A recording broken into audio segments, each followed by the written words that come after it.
wonderful human. Welcome to Tribe Haven. I'm blessed and washed, and you are welcome. Like your name is welcome. Okay, today I'm here with The Alchemist. This book has been in existence for decades. It is such a wonderful book, and it is just this year that I finally got to buy it and read it in the just concluded book fair we had in our city.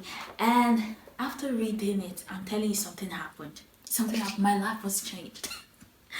Well, what I really wanted to say was that this was the first book that after reading it, I was like, I didn't know when I started praying and praising God. I was like, God, thank you for the gift of this author. God bless this author. Thank you, oh God, for the life of this author. Thank you for the gift of creativity. I started thanking God for the gift of creativity, guys. Oh my goodness. And this is not a Christian novel.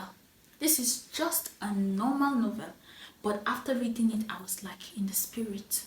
And the thing is, when I was reading this book, I was so inspired. This is not a motivational book. This is an inspirational book. And I was inspired. Just know that this book has inspired me to do something. And I'm hoping and praying on to God that I will be able to actualize that thing. And then I'll come and share with you guys, okay?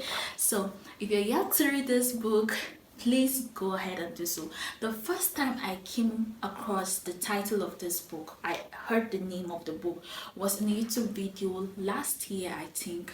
Yeah, I'm telling you, all this while that this book has been in existence, I didn't know about it. And so I know there are some people out there that also don't know about this book. So I'm bringing this book to you. And even if you have read the book, it's not a bad thing to stick around in this video, because I'll be sharing with you my own lessons that I've learned from the book, and maybe it will remind you of the lessons you've also learned from the book. So stick around, and it's going to be a wonderful video. I initially wanted to like give a whole review, like to narrate the story from beginning to the end, but I don't think I'm going to do so, because that will make this video 2 hours long or even more, and that's not what I want. And so I'll try to pick out some points from the book, and then I'll share it with you guys. This is gonna be interesting. Okay, look at the paper inside here. I read this book not in one sitting. I don't have ever read a book in one sitting. So I hope I'm pronouncing it in a way that you understand what I'm saying, because I am fond of mixing a word and then I'll not pronounce it well. I never read a book in one sitting. And so I use paper as my bookmark. I'm also not good at cramming the page number I stop. So it's better for me to keep a paper inside. And then interestingly, the paper is serving two purposes.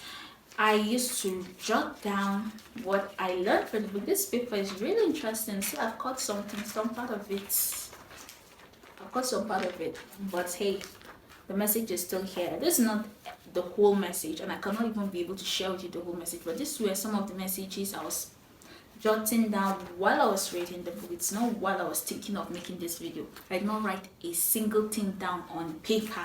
I just asked myself, okay, Blessing, can you recount the story of the Alchemist? I started saying it to myself, and it took such a long period of time. I said, Blessing, are you sure you want to do this video like this? Because it will take the whole day.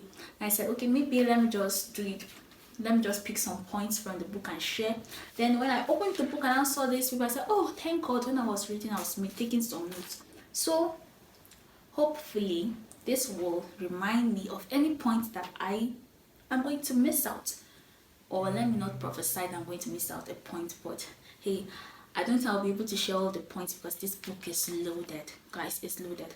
Let me just go straight to the point and stop whining. What was the first lesson I learned from this book, The Alchemist? It has been printed in different formats. This is the format I have.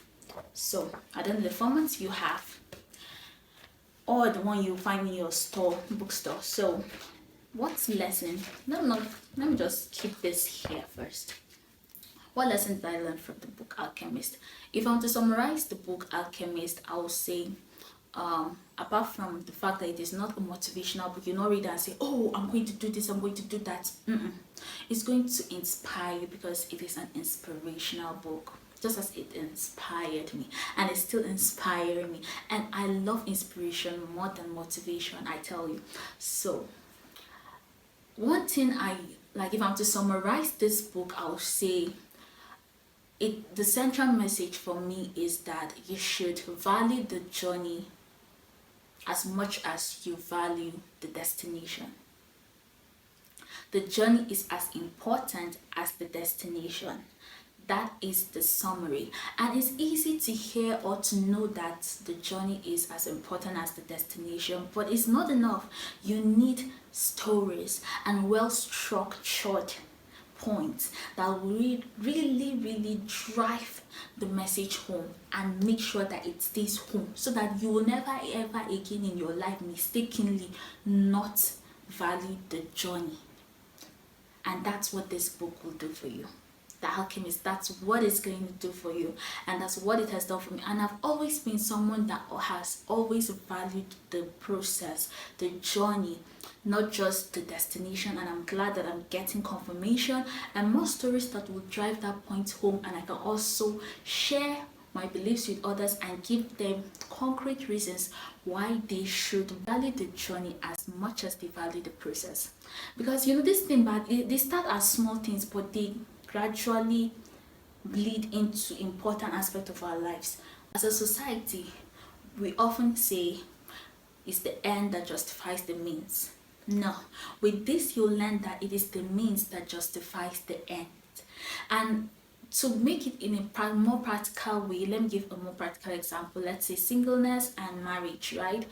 I see singleness as the journey, marriage as the destination. But for some people, singleness is the journey and the destination for them. While for some people, singleness is just the journey, marriage is actually the destination. But they look forward to the destination and are frustrated by the journey, and so they don't end up getting the lessons they're supposed to learn in the journey that will qualify the destination and make it a wonderful experience. They miss out on that. But let me not go ahead of myself. I hope I'll be able to do justice in this video, justice to the points that I need to share. I hope I'll be able to present them to you in a way that you will understand and to also make sense to you. So let me just go into it. Let me stick to this book, The Alchemist, what I learned. So I said the general thing is the journey is as important as the destination. So let me break down the points and see which one I'll see and which one I'll miss out.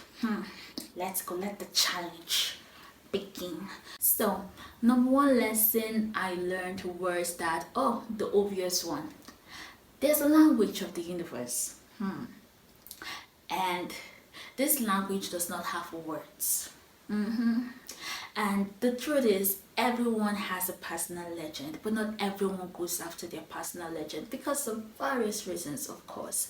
But for those that have made the decision to pursue their personal legend, it's very important for you to understand the language of the universe, because in doing so, it will make it easy for you to stick to your path, because you'll be able to notice signs, interpret omens, and be able to follow the right path and not be distracted by the wayside.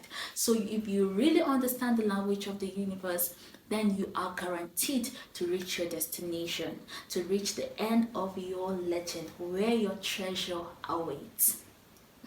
Okay, so there's the language of the universe, and this language does not have words, and it's important for you to know it. Once you know it, as a matter of fact, it's not just that you are guaranteed to reach your destination safely, but you will be an extraordinary human being, because you'll be able to do signs and wonders, like Santiago, the main character of the book Alchemist. After he was able to understand the language of the universe, he was able to speak with the sun, speak with the wind, and speak with the sun. And by the way, he realized that the wind is the biggest and greatest gossip. And then he also realized that even though the sun watches over all of us on this planet Earth, and even the other planets and everything that's in the universe, the sun doesn't still know everything. There's one thing the sun still does not know, which is love. The sun knows responsibility, but the sun doesn't understand love. But let me not go ahead of myself. Oh goodness, blessing. God help me. I'm trying to be a wonderful storyteller, but I'm still in the process. I'm still pursuing my legend. I know I'm on the right path. This is my legend, and I am getting there. I'm in the process, and I trust the process. And hopefully, I'm reading my signs well. I'm reading omens well. Hopefully. So that's one lesson I've learned, that okay, it's good to know the language of the universe. And one thing is that our heart, that's the language it speaks. Our heart speaks that language, and so we should just learn to listen to it. You see, that's why I said it is an inspirational book. It's not telling you to go and get. It's telling you to listen within, because your heart speaks the language of the universe. Everything in this universe was written by one hand, and so it speaks the same language. And if you're able to understand that language, then there's nothing you cannot do. And how you can be able to understand that language is by listening to your heart, because your heart, that's the language it speaks. And so that's one lesson I learned. And then another beautiful lesson at the beginning of the book was when Santiago was trying to discourage himself from pursuing his legend because he was in his comfort zone. He was already a shepherd boy. This is a lifestyle he loves so much, and because being a shepherd allows him to roam around the earth and see different groups of people and their lifestyle, and it provides him with opportunity to learn so much, learn new things, and so he knows more than what a normal person that stays in just one place will know.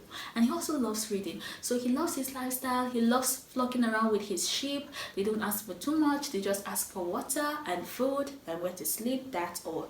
And so he was comfortable with his life, and he was so happy that he was about approaching the city where the beautiful girl he met last year resides. And he was so eager to meet her and to profess his love to her. But then this dream came. He had this dream twice. There was a night he was with his sheep, and he slept under a tree, and he now had this dream. In his dream, he discovered some treasures underneath some pyramids in Egypt. So he didn't bother so much about it, it's just a dream, until he had the same dream the second time, and he was still sleeping under the same tree. And he said, like, is this tree cursed? I'm trying not to go into details. I just want to pick the lessons. Oh God, help me to be able to do that, because right now it's like I'm getting into details, and that's not what I want to do. So at the end of the day, I was wondering, is this tree cursed, or is it that there's really a message in this dream? Why am I having the same dream underneath this same tree twice? Why? Is this tree cursed, or is it that it's a message? So at the end of the day, he decided that maybe it's something that he should go for. And then while he was still contemplating, he met this old man. His name was Melchizedek.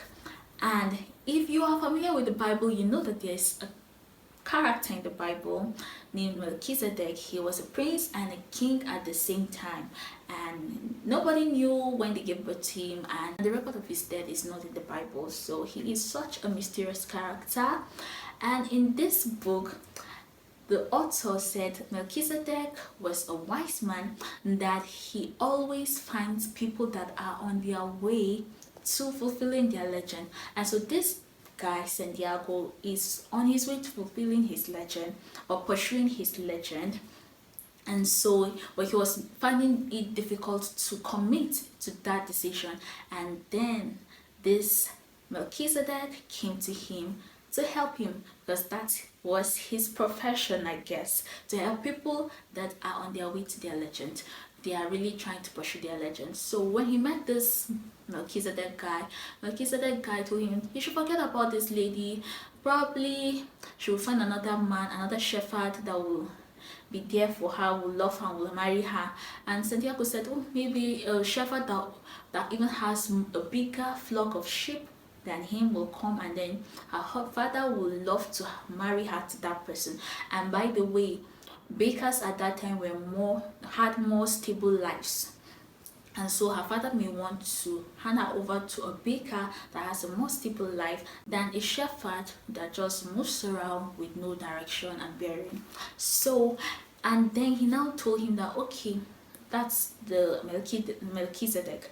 He told Santiago, let me share this story with you. And in this story, I learned the secret to happiness, because in this story, it's the story of a boy that was in pursuit of his personal legend. And his personal legend was to meet with the wisest man at that time and ask him this one important question: what's the secret of happiness? And so he went out in pursuit of his legend, and he finally met the wisest man of that time. But when he went there, when he reached there, there were so many people that were there to see the man. When he was finally able to speak with the man asked him, why are you here? He said, I have one question for you. What is the secret to happiness in this life? Now I said, oh, sorry, I'm busy right now. So for the meantime, just take a stroll around the castle. I'm paraphrasing, by the way. So take a stroll around the castle and then take your time. After 2 hours, come back. By that time, I must have been done with what I'm doing and the people I'm speaking to. Then I can have time for you and answer your question. But for the meantime, here's this spoon. Take it, hold it. And then the wise man dropped 2 drops of oil in it. He said, while you're taking your stroll around the castle, make sure this oil does not spill. Make sure this oil does not spill. He took the oil, he collected the spoon with the oil. He went out and strolled the castle. But while he was doing that, all his attention was on that spoon, because he didn't want the oil to spill. At the end of 2 hours, he came back and the wise man asked him, so what were you able to see while you were strolling around the castle? He said, I did not notice anything, no, because my concentration was on this spoon. I was trying to make sure that the oil doesn't spill. He said, okay, go back out there again. Take 2 hours. This time around, try and notice your surrounding and see what's in the castle. This young boy went out. This time around, his concentration was in the environment, trying to see what was there. He noticed the beautiful garden, the beautiful paintings on the wall, and the swimming pools. Everywhere was just beautiful. It was a great sight to behold. And it was the end of 2 hours, and so he came back to the wise man. And when he came, the wise man noticed that the oil has spilled out. And so he asked him, what happened to the oil? He said, oops. My concentration was really on the beautiful paintings and gardens and swimming pools that I didn't realize that the oil has spilled. I didn't know when it spilled. And then the wise man told him, the secret to happiness in life is to stroll through the castle, observe the beautiful garden, paintings and swimming pools, enjoy it all while making sure that the oil doesn't spill. Period. So what does that mean? For me, to me, it means that value your professional life and still value your private life. Value the scarce gold, but still appreciate the water that is readily available to you, that is so common. Work hard, but still not neglect your friends and family. Always strike a balance. Love the mundane things of life just as how you love the the precious things of life, the things that are scarce. Because the thing is, most at times us human beings, we are just at one end. It's that you meet someone that is so passionate about their work and they don't care about their personal life, their relationship, their family or anything. Or you meet someone that is all about the family, and the friends. It's all about the family, the friends, the partying, the travels, the enjoyment, or let me say the easy things of life, and they don't really think about the hard things of life. Not to say that family is not hard or whatsoever, but They find joy in that and it comes easy to them. So the thing is, do the things that come easy to you and also strive to do the things that are hard to you, that you know that they're of importance. You should always strike a balance. That is the secret to happiness. This kind of happiness, I guess, is the one that will say money cannot buy. Because it really lasts and nothing can steal that happiness from you. Once you have that happiness, that is as a result of balance, you are enjoying the beautiful things, the beautiful sight, the beautiful garden, the beautiful painting, while you're still making sure that the oil does not spill. So many people run into depression, I feel, because I think as a result of being one-sided.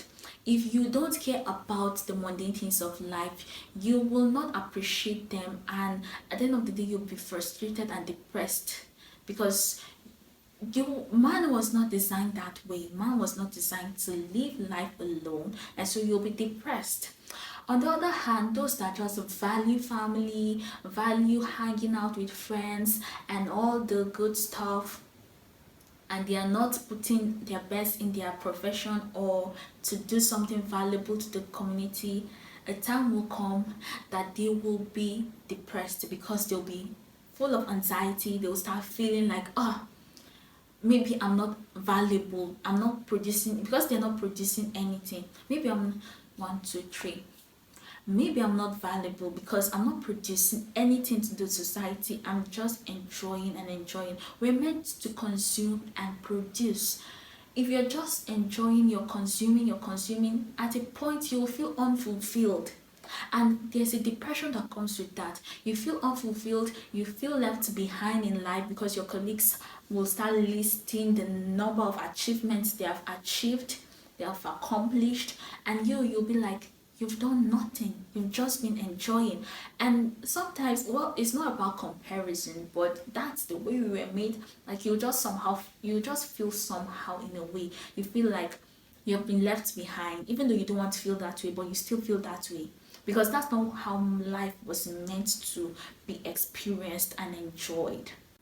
So that's a lesson I've learned from that story. It's good to just create balance, enjoy the beautiful gardens while still holding on to the spoon, enjoy singleness while still giving room for healthy relationships that will lead to marriage. Don't close your eyes because you are trying to climb up the corporate ladder. It's just walk, walk, walk, walk, walk. No, you are supposed to focus on your work and also focus on your personal life. Don't just turn your eyes to it, because I feel a lot of people are suffering because of this. A lot of people are suffering because of this. Your personal legend should not stop you from finding love. Neither should love stop you from pursuing your personal legend. It's another lesson I've learned in the book. First of all, there was that beautiful girl that he was so eager to meet, and he was willing to forfeit his legend just to go and meet her. Later on in the story, you will realize that he met another girl named Fatima.